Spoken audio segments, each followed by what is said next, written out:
തങ്ങൾ റഫയിലേക്ക് കടന്നു കയറുന്നതിന് മുൻപുള്ള അവസാന അവസരമാണ് ഇപ്പോൾ നൽകിയിരിക്കുന്ന നിർദ്ദേശങ്ങളെന്നാണ് ഇസ്രായേൽ ഈജിപ്ഷ്യൻ പ്രതിനിധികളോട് വ്യക്തമാക്കിയത്. ഒന്നുകിൽ ബന്ദികളെ വിട്ടയക്കുക, അല്ലെങ്കിൽ റഫയിലേക്ക് സൈനിക നീക്കം നടത്തുക എന്ന നിലപാടിലേക്കാണ് ഇസ്രായേൽ എത്തിയിട്ടുള്ളതെന്നാണ് റിപ്പോർട്ടുകൾ. 40ഓളം ബന്ദികളെയെങ്കിലും മോചിപ്പിക്കണമെന്നും 20 ബന്ദികളെ മോചിപ്പിക്കാമെന്ന ഹമാസ് നിലപാട് അംഗീകരിക്കാനാവില്ലെന്നും ഇസ്രായേൽ വ്യക്തമാക്കി. എല്ലാ ബന്ദികളെയും മോചിപ്പിക്കുന്നതിന് മുൻപുള്ള കരാറിന്റെ ഭാഗമാണോ ഇതെന്ന് വ്യക്തമാക്കിയിട്ടില്ല. മോചിപ്പിക്കപ്പെടുന്ന ബന്ദികളുടെ എണ്ണത്തിനനുസരിച്ചായിരിക്കും വെടിനിർത്തൽ ദിവസങ്ങളുടെ എണ്ണമെന്നും ഇസ്രായേൽ പറയുന്നു.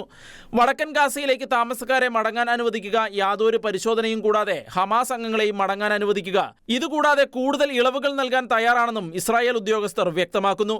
ഗാസയെ രണ്ടായി വിഭജിക്കുന്ന പ്രധാന ഇടനാഴിയിൽ നിന്ന് സൈന്യത്തെ പിൻവലിക്കാനുള്ള സന്നദ്ധതയും ഇസ്രായേൽ അറിയിച്ചതായാണ് സൂചന. റഫ ഓപ്പറേഷനുള്ള എല്ലാ തയ്യാറെടുപ്പുകളും IDF പൂർത്തിയാക്കിയിട്ടുണ്ടെന്നും ഇത് സംബന്ധിച്ച് അമേരിക്കയുമായി ചർച്ചകൾ നടത്തിക്കൊണ്ടിരിക്കുകയാണെന്നും ഇസ്രായേൽ ഉദ്യോഗസ്ഥർ വ്യക്തമാക്കുന്നു.